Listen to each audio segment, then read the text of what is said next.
এখন রাত্রি 9টা বাজে। তো আমি মেয়েকে লিখতে দিয়ে এসেছি, পড়াশোনা লিখতে দিয়ে এসে আমি এদিকে রান্না করছি। আমি এদিকে এসে পড়েছো পড়ার থেকে? যাও যাও বসো, গিয়ে বসো। হয়ে গেছে? আচ্ছা যাও। তো আমি এখন কালকের জন্য তরকারি কেটে রেখে দিচ্ছি। কালকে আমরা চলে যাব তেলিয়ামুড়া, মানে আমার শ্বশুর বাড়িতে আমি চলে যাব, কারণ এখন থেকে আরো স্কুল বন্ধ, টানা একদম পরীক্ষা অবধি। 21 তারিখ পরীক্ষা, 21 তারিখ অবধি স্কুল বন্ধ। এখন শুধু এক্সামে ডেটে এক্সাম হবে, এছাড়া স্কুল বন্ধ। তো এখন আমরা এই জন্য চলে যাব তেলিয়ামুড়া। তো এই জন্য কালকে আজকে ও মাছ নিয়ে এসে পড়েছিল, বোয়াল মাছ।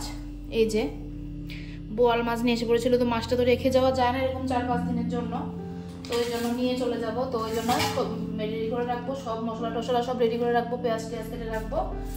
আর সকালে উঠে রান্নাটা করব। রান্নাটা মানে বাসি করব না, বাসি রান্না করব না, রান্নাটা ফ্রেশ করে যাব, কিন্তু কাটাকুটিগুলি এখন করে নিচ্ছি আর কি। এই যে পেঁয়াজ কেটে নিয়েছি একটু বেশি করে, কারণ মাছ রান্না করব, বোয়াল মাছ, সঙ্গে আলু বেগুন দিয়ে একটু নোনা ইলিশ রান্না করব। এই যে আলু বেগুনও নিয়ে নিয়েছি, আলু কেটে নেব, বেগুন কেটে নেব। পেঁয়াজ তো কাটা হয়ে গেছে, মানে মাছ তো পেঁয়াজ দিয়েই করব, বোয়াল মাছটা মাখা মাখা করব। বোয়াল মাছে বেশি কিছু আর প্রয়োজন নেই। তো আর এর জন্য নোনা ইলিশের জন্য আলু আর বেগুনটা এখন কেটে নেব। রাত্রেবেলায় কেটে রেখে দিচ্ছি যাতে সকালবেলা ওঠার দেরি না হয়, কারণ আমার বর আবার সকালে এমন মানে একটা তাই শুরু করবে, চলো চলো চলো চলো চলো। ওর তাড়াহুড়োর মধ্যে আমি কিছুই করতে পারি না, মাথা ঠিক থাকে না, মানে সোজা সহজ কাজও আমার যেমন মানে অসুবিধা হয়ে যায়, এত তাই শুরু করে দেবে। তো এই জন্য আমি এখনই শেষ করে ফেলছি কাজগুলি।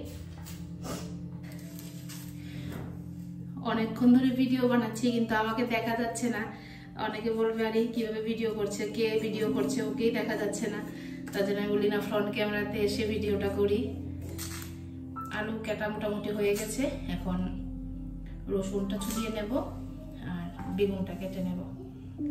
তোমাদের সাথে গল্প করতে করতে রান্না করাটা যেমন আমার এখন একটা অভ্যাসে পরিণত হয়ে যাচ্ছে। ভালো লাগে এইভাবে, মানে বসে বসে গল্প করতে করতে রান্না করতে করতে। তারপর তোমরা যখন কোনো কমেন্ট করো, দিদি রান্নাটা ভালো হয়েছে, বা অমুক জায়গা থেকে দেখছি দিদি ভালো হয়েছে, এ দেখো একটু পোকা আছে, তো খুব ভালো লাগে। তোমরা সবসময় আমার পাশে থাকবে, ভালো লাগে, খুব ভালো লাগে। এক একটা রসুনের কোয়া এত বড় বড়, এই দেখুন, যে মানে ছোট রসুন প্রায় 4-5 কোয়ার মতো একটা কোয়া। তো এটার মধ্যে কি হয়, একটা আস্তা রসুন একটার মধ্যে লাগে না, মানে একটা রসুনের অর্ধেকটা দিয়েই হয়ে যাচ্ছে। এই 3-4 কোষ রসুন নিয়েছি, তো এটা এখন কেটে নিলে মানে বিশাল ব্যাপার, মানে এত বড় বড় আর কি কোয়াগুলি, অনেক সুবিধা। মানুষে বলে বড় রসুনের ঘ্রাণ কম, ভীষণ ভালো ঘ্রাণ, আর কি ঘ্রাণ লাগে বাবারে, যথেষ্ট ঘ্রাণ, আর একদম ফ্রেশ। ব্যাপারটা হলো আমি দেখলাম এত বড় বড় রসুনগুলি ফুটে না সহজে, অনেকে ফুটা হয়ে যায় না তাড়াতাড়ি, খুব তাড়াতাড়ি মজে যায়, এগুলি মজে না সহজে, একদম ফ্রেশ থাকে। রাত্রিবেলা তো তাই একটু অন্ধকার আসছে, তো সব কাটাকাটি তো শেষ। এবার কি কেটে নেবো বলুন তো? এত ভালো নোনা ইলিশটা, যতবার খুলি মানে পুরা ঘরে, যতবার খুলি পুরো ঘরে মানে একদম গন্ধে নিয়ে নেয়। এত ফ্রেশ, এত ভালো নোনা ইলিশটা, কালারটা দেখলে বুঝবেন। এবার নোনা ইলিশটা কেটে নেব। আমার মেয়ের কাছে শুটকির গন্ধ ভালো লাগে না, ও এসে গন্ধ পেয়েছে, আমি খুলেছিলাম না, খুলেছিলাম পরে গন্ধটা পেয়েছে, গন্ধ পেয়ে বলে ইস কিসের গন্ধ। তবু তো নোনা ইলিশের গন্ধ বেশি কিছু না, শীতলের গন্ধ পেলে চাটনি করলে এই কি পচা গন্ধ বেরিয়েছে, কি পচা গন্ধ বেরিয়েছে বলবে।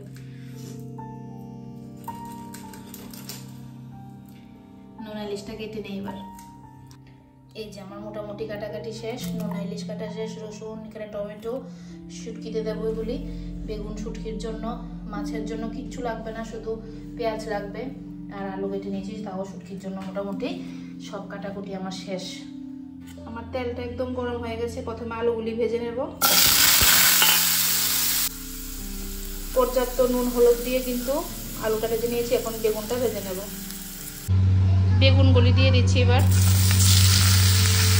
পর্যাপ্ত পরিমাণ নুন আর হলুদ দিয়ে কিন্তু বেগুনগুলিও ভেজে নিলাম। মাছগুলিতে পরিমাণ মতো নুন হলুদ দিয়ে দিয়েছি, এখন ভালো করে মেখে একটা একটা করে ভেজে নেব।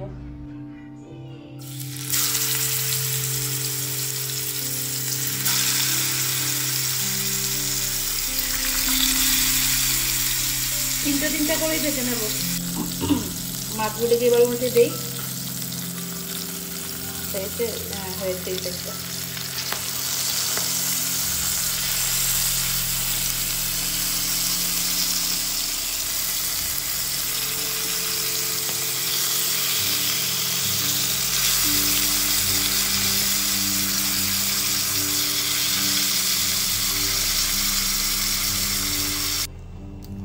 ওই মাছগুলি ভাজি হয়ে গেছে, আর 4টা টুকরো আছে, তারটা দিয়ে দেব।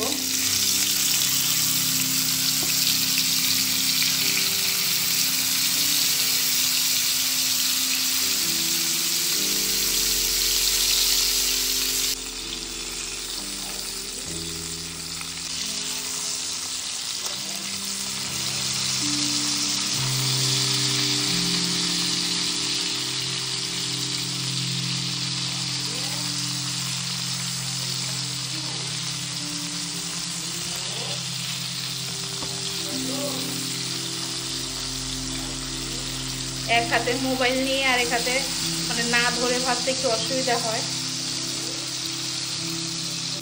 বোয়াল মাছ ভাজতে কিন্তু একটু দূরে থাকা ভালো, ধুমধাম করে কিন্তু তেল ফুটে। শুটকির জন্য আলু বেগুন কেটে নিয়েছি আর মাছ ভাজি করে রেখে দিয়েছি। পেঁয়াজ তো কাটা আছেই।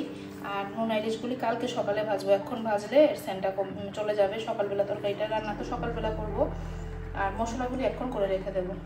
তো আগে নোনা ইলিশের যে তরকারিটা করব সেটার জন্য মশলা করে নেব।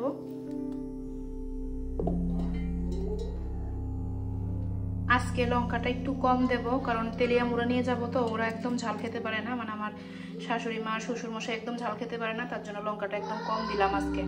মশলার মধ্যে শুধু একটা টুকরা দেব, টমেটো দেব, বাকিটা তরকারির সময় দেব। এই দেখুন শুটকির মশলা হয়ে গেছে, রেখে দিচ্ছি। এবার মাছের মশলাটা করে নেব। আগে শুটকির মশলাটা করলাম, কারণ এখন আমার গ্রাইন্ডারটা ধুতে হবে না, ঠিক আছে? কারণ জিরা ধনিয়া যদি আগে দিতাম, মাছের মশলাটা আগে করলে ধুতে হতো আবার, তাই এখন যে মশলাটা আছে এর মধ্যে আবার মাছের মশলা করা যাবে। মাছের মশলার জন্য লঙ্কা দিয়ে দিলাম, পেঁয়াজ দিয়ে দিচ্ছি,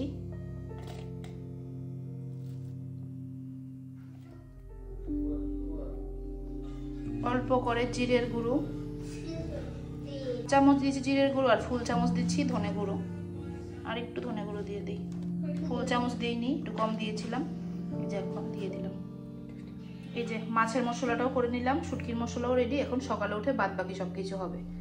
গুড মর্নিং এভরিওয়ান। এখন রান্নাটা করে নেব, বেশি কিছু তো না, সব কিছুই করা আছে, জাস্ট মানে সোমবার দেবো আর ঝোল দেবো, একটুটুকুই কাজ আমার। ভাজাভুজি তো সব শেষ, মশলাও করা আছে, আর পুরোপুরি গরম পড়ে গেছে। এখন আর কিছু বাকি নেই বলার, গরম পড়ে গেছে। সামার লাভাররা কই, আনন্দ করুন তো আপনারা। সামার লাভাররা শেষ, আমাদের আনন্দের দিন শেষ, আমরা তো উইন্টার লাভার। মেয়ের জন্য একটু চালে ডালে নিয়ে নিলাম, একটু সিদ্ধ করে ওকে সকালে ভাতটা খাইয়ে দেবো, সঙ্গে আলু আর একটা ডিমও দিয়ে দেবো।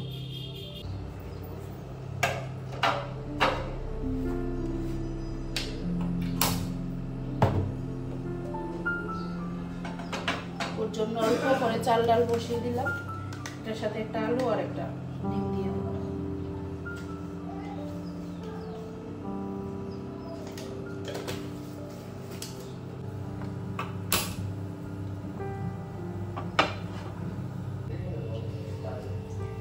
তেলটা একদম গরম হয়ে গেছে,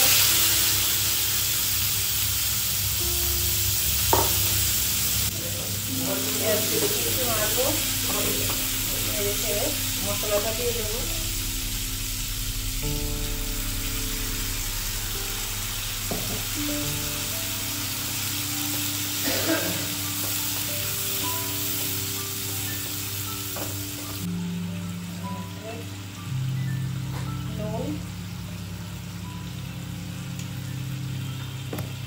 হলুদ,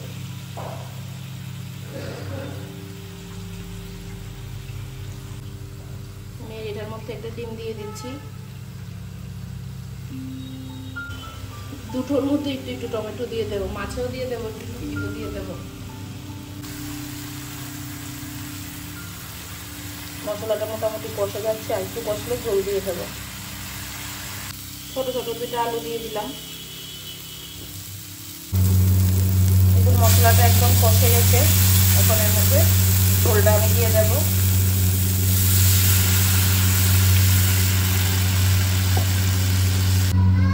ঝোলটা ফুটে গেছে, ভাজা মাছগুলি দিয়ে দেব।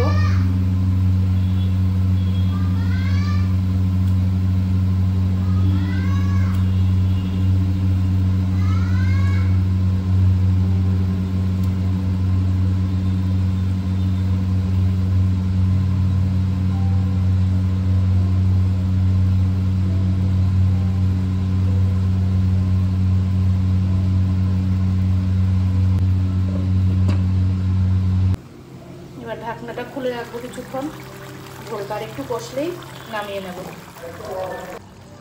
তাড়াহুড়োর মধ্যে আমি আর দেখাইনি, সবগুলি মাছ কিন্তু একবার করে আমি উল্টে দিয়েছি, সব কটা মাছ। ধনেপাতা দিয়েই নামিয়ে নেব।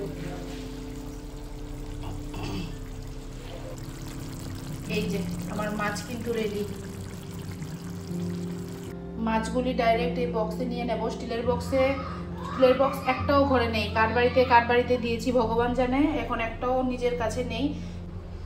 বড় বড় ক্যাসারোল ছিল, বড় বড় টিফিন বক্স ছিল, এখন কিচ্ছু নেই, মানে সব কাউকে না কাউকে দেওয়া আছে। তো এখন কি করবো, ওই যে বিরিয়ানি এনে খাই, এগুলি ভালো করে ধুয়ে রাখি, সব সময় এনে কাজে লাগবে। তাই তো এখন দুইটাতে আলাদা আলাদা করে নিতে হবে আর কি। মাছটা আগে নিয়ে নিচ্ছি।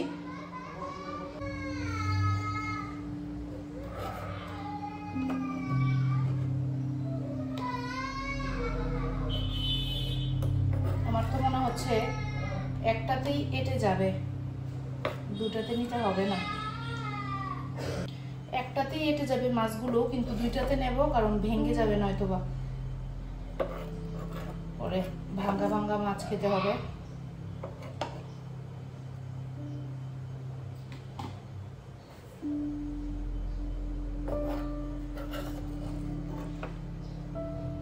এটাতে 4টা নিয়ে নিচ্ছি, ওইটাতে 3টা নিয়ে নেব।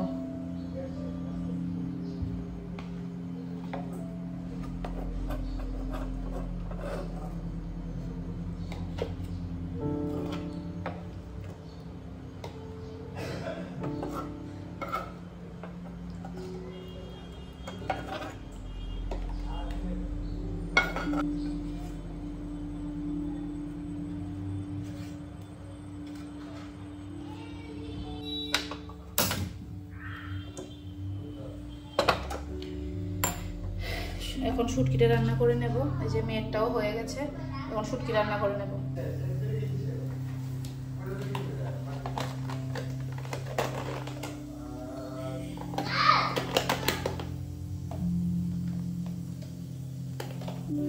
মাছটা নিয়ে নিলাম। পিছনে আমার মেয়ের সারাক্ষণ ব্যাকগ্রাউন্ডে চিল্লি শুনবেন, চিৎকার শুনবেন, পুরোটা সকালবেলা ওইভাবেই কাটায়। ওর পিছনে পিছনে আমি চিৎকার করবো, নয়তো ওর বাবা চিৎকার করবে। ওকে স্নান করিয়েছে ওর বাবা, এই যে স্নান করানোর থেকে যে ওর চিৎকারটা শুরু হয় সকালে, একদম চলতেই থাকবে।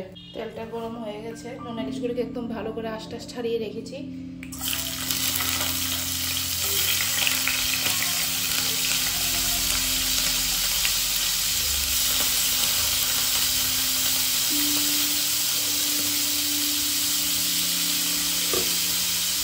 অল্প একটু নুন ইলিশগুলিকে ভেজে নেব। নুন ইলিশটা আগে ভেজে নিলে কী হয় বলুন তো, নুন ইলিশের থেকে তেলও বেরোবে, সঙ্গে নুন ইলিশের যে স্মেলটা পুরোটা তেলে নিয়ে নেবে। এটা এই এখন পুরো তরকারিতে নুন ইলিশের একটা গন্ধ করবে, এটা হলো মেন কারণ।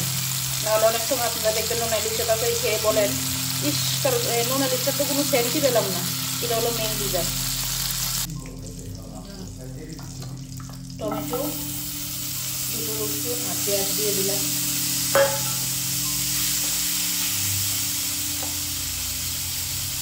এই যে মশলাটা করে রেখেছিলাম দিয়ে দিলাম।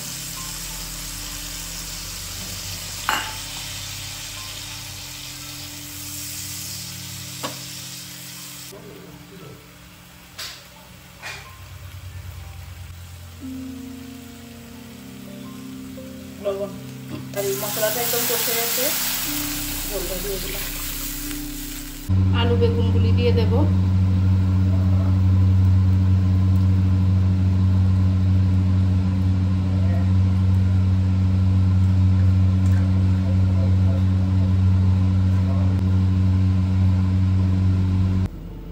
ঝোলটা মোটামুটি হয়ে গেছে, এখন নোনা ইলিশটা দিয়ে দিচ্ছি।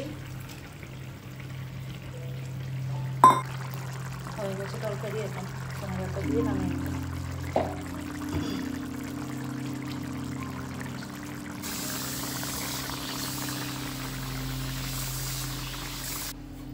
ঢেলে নিয়েছি তরকারিটা, একদম মানে আটো আটো হয়ে গেছে, আটো সাটো, ঝোল একদম কম করে ফেলেছি, আটবে না দেখে। এই যে ব্যাগ ট্যাগ নিয়ে চলে যাচ্ছি তেলিয়ামুড়া, টানা 3-4 দিনের জন্য যাচ্ছি। মেয়ের পরীক্ষা আবার বুধবারে, তো পাগলের মতো এভাবে বেরিয়ে পড়েছি। আর দেরি হওয়ারও টাইম পাইনি, অনেকটা দেরি হয়ে গেছে। এত মানে করে হয়তো কিছু করে রেখেছি রাত্রেবেলা, তবুও মানে সকালবেলা টাইম কাভার করা যায় না, কারণ অনেকটা দেরিতে উঠি আমরা ঘুম থেকে। এটা হচ্ছে মেইন ফ্যাক্ট। রাত্রে ঘুমাতে দেরি করি, সকালে উঠতে দেরি হয়। যেদিন থেকে রাতে তাড়াতাড়ি ঘুমাতে পারবো সেদিন থেকেই সকালে উঠতে পারবো, এর আগে সম্ভব না সকালে ওঠা। তো মেয়ের স্কুল কিছুদিন পর থেকে শুরু হবে, ও কেজি 1-এ যখন উঠবে, ওর জন্য সকালে 5:30 পৌনে 6টার মধ্যে উঠতেই হবে। তখন যদি ঠাকুরের কৃপায় যদি একটু তাড়াতাড়ি ঘুম আসে আর কি। তো এখন তেলিয়ামুড়া চলে যাচ্ছি, তাই ব্লগটা আর বড় করছি না, আর এখানেই ব্লগটা শেষ করছি। দেখা হচ্ছে পরের ভিডিওতে। তোমরা সবাই ভালো থাকবে, সুস্থ থাকবে, টাটা।